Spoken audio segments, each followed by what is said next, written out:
जय श्री कृष्णा। स्वागत है आपका भास्कर एस्ट्रो यूट्यूब चैनल में। मैं हूं सर्वेश कुमरावत, ज्योतिषी और टैरो कार्ड रीडर। एक बार फिर से हाजिर हूं एक नए वीडियो के साथ में। इस वीडियो में हम बात करने वाले हैं कि अगर हमसे गलती से अगर किसी जानवर की मृत्यु हो जाए या हमारे हाथों किसी जानवर की जान चली जाए या फिर हम गाड़ी चला रहे हो, ड्राइव कर रहे हो, सामने कोई जानवर आ गया, वो मर जाता है, तो उसका क्या फल मिलता है और उसके लिए हमें क्या करना चाहिए, उसका क्या प्रायश्चित होता है, उसके निमित्त हमें क्या ऐसी चीजें करनी चाहिए जिसका हमें पाप नहीं लगे और वो जो कर्म हुआ है हमसे उससे हम पूर्ण हो जाए। तो इसी बारे में हम इस वीडियो में बात करने वाले हैं। आगे बढ़ने से पहले मैं आप सभी से रिक्वेस्ट करना चाहता हूं कि आपने अगर चैनल को अभी तक सब्सक्राइब नहीं किया है तो प्लीज चैनल को सब्सक्राइब कर लीजिए सबसे पहले, और उसके बाद सब्सक्राइब के पास में आपको बेल आइकॉन नजर आएगा, उसको आप टैप कर दीजिए। उसको टैप करेंगे तो आपको 3 ऑप्शंस नजर आएंगे। ऑल को आपको सिलेक्ट करना है, जिससे आगे आने वाले हर एक वीडियो की नोटिफिकेशन आपको मिल जाएगी। इसके अलावा हमारे चैनल पर फ्री लाइव सेशन भी टाइम से होता है। मार्च में ही फ्री लाइव सेशन भी होगा, डेट आपको बता दी जाएगी। तो जब भी मैं फ्री लाइव सेशन करूंगा, लाइव आऊंगा, तो आपके पास नोटिफिकेशन आ जाएगा, जिससे आप आपकी कुंडली से संबंधित कोई भी प्रश्न मुझसे पूछ सकते हैं जब मैं फ्री लाइव सेशन वाला वीडियो लाइव करूंगा तब। तो इसके लिए आपको चैनल को सब्सक्राइब करना होगा और बेल आइकॉन को ऑन करना होगा। जो हमसे पर्सनल कंसल्टेशन लेना चाहते हैं तो उनके लिए नंबर है 9174488360। ये नंबर आपको थंबनेल में भी मिलेगा और डिस्क्रिप्शन में भी मिलेगा। एक जातक का मेरे पास प्रश्न आया था, किसी का प्रश्न आया था कि उनकी कार से किसी जानवर की मृत्यु हो गई या उनकी गाड़ी से कोई जानवर मर गया था। तो अब उसका क्या उपाय है, उसका क्या हम कर सकते हैं। तो ऐसे ही मेरे पास 2-3 अलग अलग व्यक्तियों के फोन आए थे। तो उस टॉपिक पर मैंने सोचा एक वीडियो बनाना ही अच्छा है, जिससे आप सभी लोगों को पता चले। अगर आपके सामने कोई व्यक्ति प्रश्न रखता है तो उसको आप ये वीडियो दिखा सके या आप उसको बता सकें कि उसका ये प्रायश्चित है।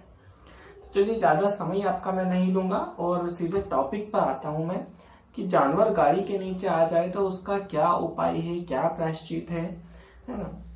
देखिए, एक उदाहरण के लिए पहले अपन समझते हैं कि मान लीजिए, देखिए जानवर कोई भी हो सकता है, वो कुत्ता, बिल्ली, गिलहरियां कई बार गाड़ी के नीचे आ जाती है, मर जाती हैं।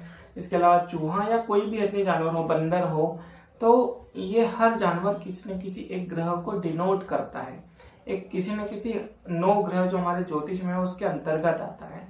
जैसा उदाहरण के लिए मैं आप यहाँ पर सभी का उदाहरण नहीं दूंगा, एक कुत्ते का उदाहरण देता हूं मैं कि कुत्ता, अगर मान लीजिए कुत्ता गाड़ी के नीचे आ जाता है तो उसका इंडिकेशन क्या है। उसका इंडिकेशन ये है कि केतु आपकी कुंडली में खराब है। अगर कुत्ता आपसे मर जाता है या आपकी गाड़ी के नीचे आ जाता है या किसी भी प्रकार से आपसे कुत्ते की हत्या हो जाती है, तो इसका मतलब कि कुंडली में केतु खराब है या आपको केतु की जो महादशा चल रही होगी शायद उस समय, वो आपके लिए खराब है। और उसका क्या मतलब है, उसका मतलब ये है, उसका अर्थ ये होता है कि आपको धन की हानि होगी जो कि निश्चित है, और आपको व्यापार में हानि होगी या नौकरी जो भी आप कर रहे हैं, जिस तरीके से आप धन अर्जन कर रहे हैं उसमें हानि की संभावना है और धन हानि होगी। इसके अलावा रोग में आपके वृद्धि होगी। ये कुत्ते का सिर्फ मैं बता रहा हूँ। कुत्ता जो आता है केतु ग्रह से संबंधित है कुत्ते का।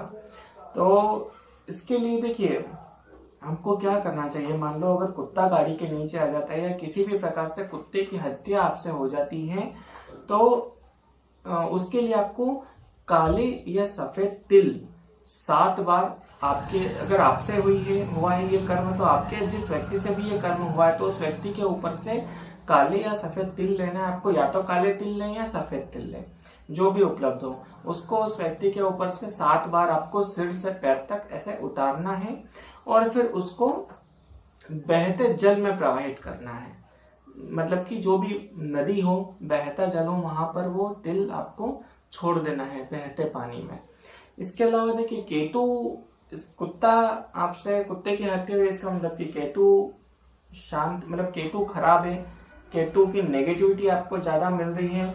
तो उसके लिए आपको मंगलवार या शनिवार के दिन हनुमान मंदिर जाकर सुबह के समय हनुमान जी को ध्वजा अर्पण करना चाहिए। हनुमान जी को ध्वजा आप जरूर चढ़ाएं मंगलवार या शनिवार को सुबह के समय, जिससे केतु के जो नकारात्मक परिणाम है उसमें आपको कमी आ सके।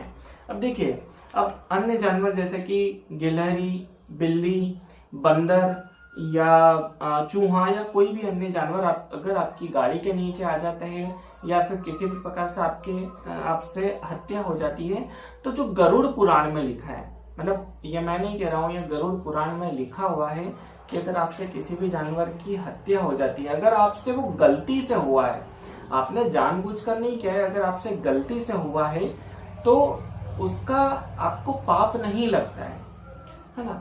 अगर आपसे गलती से हुआ तो उसका आपको पाप नहीं लगेगा। हाँ, अगर आपने वो अपराध जानबूझकर किया है तो बराबर उसका पाप लगेगा। अब यहाँ पर प्रश्न ये उठता है कि मान लीजिए ठीक है, आपसे गलती से नहीं हुआ है, अनजाने में हुआ है, लेकिन किसी की हत्या तो जरूर हुई है, तो अब उसके लिए क्या हमें कोई प्रायश्चित उपाय नहीं करना पड़ेगा? जी नहीं, ऐसा नहीं है। आपको करना चाहिए, मतलब करना पड़ेगा ऐसा नहीं है, लेकिन आपको करना जरूर चाहिए। और क्या करना चाहिए? देखिए, जैसे अगर गरुड़ पुराण के अनुसार ही मैं ये सारी चीजें बता रहा हूँ कि गरुड़ पुराण में लिखा है कि अगर आपसे किसी भी जानवर की हत्या अनजाने में होती है तो उसका पाप आपको नहीं लगता है, प्रायश्चित आपको जरूर करना चाहिए, कुछ उपाय जरूर करना चाहिए। उपाय क्या है कि आपको 1.25 महीने तक रोज सूर्य भगवान को जल चढ़ाना है। अगर वैसे तो देखिए जनरली हम सभी सूर्य को रोज जल का अर्घ्य देते हैं, तो आप सूर्य को जल चढ़ा सकते हैं। इसके अलावा आप गाय को हरी घास जरूर खिलाएं, और गाय को हरी घास जब भी आपसे ये कर्म होता है और जब आपको लगता है कि मुझे इसका कुछ प्रायश्चित करना चाहिए, चाहे वो अनजाने में ही हुआ है, तो अगले दिन आपको गाय को हरी घास खिलानी चाहिए। और कोई जो गरीब व्यक्ति मिले, जो अक्षम व्यक्ति मिले, जो खुद खाना खरीद कर नहीं खा सकता और किसी भी प्रकार से वो खाना नहीं खा सकता, वो खाना खरीदने में अक्षम नहीं हो, भोजन, तो आपको उसको भोजन करवाना चाहिए, उसको वस्त्र इत्यादि दान करना चाहिए।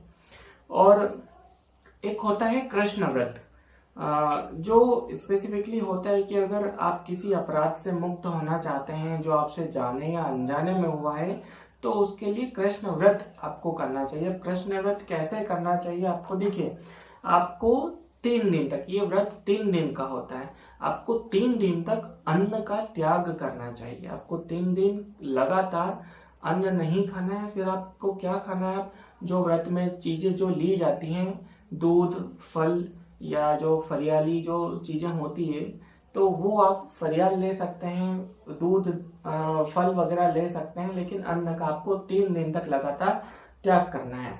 इसके अलावा आप जो भी आपसे जानवर मरा है, तो लगभग उसका एक लगभग वजन, आपको जो भी उसका वजन हो, उसका वेट हो, तो उसके वजन का दुगना, मान लीजिए उसका वजन 50 किलो था, जो भी जानवर की जिस जानवर की आपसे गलती से या अनजाने में या जानबूझकर हत्या हुई है, और आपको उसका वजन मान लीजिए 50 किलो था, तो 50 का दुगना मतलब कि 100 किलो, आपको 100 किलो अन्न दान करना चाहिए। कहाँ कर सकते हैं? आप किसी मंदिर में कर सकते हैं जहाँ पर भोजनशालाएं चलती हैं। आप किसी गरीब को दे दो, बहुत ही अच्छा है। जो खुद खरीद नहीं सकता उसको आप अन्न का दान कर दें तो वो भी बहुत अच्छा है। और तीसरी चीज आपको क्या करना है कि आपको जब व्रत आपका तीसरा दिन खत्म हो जाए तो किसी पवित्र नदी में जाकर वहां पर आपको स्नान करना है, और अगर वहां कोई मंदिर है तो मंदिर में दर्शन करना है और भगवान से आपको क्षमा मांगना है। ये आपको करना है, तब जाकर ये कृष्ण व्रत पूरा होता है। पहला, आपको 3 दिन तक अन्न का त्याग करना है, दूध, फल इत्यादि जो फरियाली चीजें हैं उनका सेवन करना है। दूसरा, जो भी जानवर आपसे मरा है तो उसके वजन का दुगना आपको अन्न दान करना है। और तीसरा, आपको आखिरी दिन जो व्रत का तीसरा दिन रहेगा, उस दिन आपको किसी पवित्र नदी में स्नान करना है, और भगवान, अगर वहां पर कोई मंदिर है तो वहां पर मंदिर में जाकर भगवान से क्षमा प्रार्थना करके, और फिर आपको अपनी यथाशक्ति अनुसार दान दक्षिणा करके घर आकर फिर व्रत का आपको पूर्ण कर लेना चाहिए। इसके अलावा सबसे महत्वपूर्ण बात यह है कि देखिए, हम श्राद्ध में हमारे पितरों को लेकर गया नामक स्थान जो है बिहार में, वहां पर जाते हैं। तो आप ये ध्यान रखिएगा कि जब भी आप वहां जाएं, गया जी जाएं, तो वहां पर देखिए सारे पितृ देवता, पिता के पक्ष के सारे पितरों, मामा पक्ष के सारे पितरों, और इन सबका वहां पर आपसे नाम पूछा जाता है, या जिनका नाम नहीं पता उनके निमित्त भी उनका पिंड दान किया जाता है। तो उसमें एक जो अंतिम वाला जो पिंड होता है वो ये होता है कि अगर आपसे किसी जाने या अनजाने में, जिसका आपको पता भी नहीं हो, शायद चींटी जैसे, तो उनकी आपसे हत्या हो गई हो किसी भी जानवर की जाने या अनजाने में, तो उनके निमित्त आपको एक पिंड छोड़वा जाता है। तो वो बात आप ध्यान रखिएगा कि अगर ऐसा है तो आप वहां जब गया जी जाएं तो जो पंडित हैं वहां पर पुजारी होंगे, आप उनको बताइए कि ये भी मुझसे अपराध हुआ है और इसके निमित्त भी मुझे एक पिंड करना है, छोड़ना है। तो वो अगर आप करते हैं तो आपके लिए बहुत ही अच्छा, बहुत ही श्रेष्ठ है। लेकिन आपको ये उपाय तो करने ही चाहिए। हाँ, आखिर में अगर वो उपाय करते हैं गया जी वाला तो सबसे श्रेष्ठ है। तो ये कुछ उपाय थे जो आप कर सकते हैं। कोई जानवर गाड़ी के नीचे आ जाए या जैसे भी आपसे हत्या हो जाती है तो उसके लिए वीडियो, अगर ये वीडियो आप जरूर फॉरवर्ड कीजिएगा। देखिए, कोई वीडियो करे ना करे, लेकिन इस वीडियो को आप जरूर फॉरवर्ड कीजिएगा। इससे हो सकता है कि किसी की उलझन सुलझ जाए, कोई अगर परेशानी हो, परेशान हो इस वजह से, तो उसकी परेशानी दूर हो सकती है। वीडियो को लाइक जरूर कीजिएगा। अगर आपका कोई क्वेश्चन है, सजेशन है, तो वीडियो के नीचे कमेंट करके जरूर बताइएगा। वीडियो को पूरा देखने के लिए आपका बहुत बहुत धन्यवाद। जय श्री कृष्ण।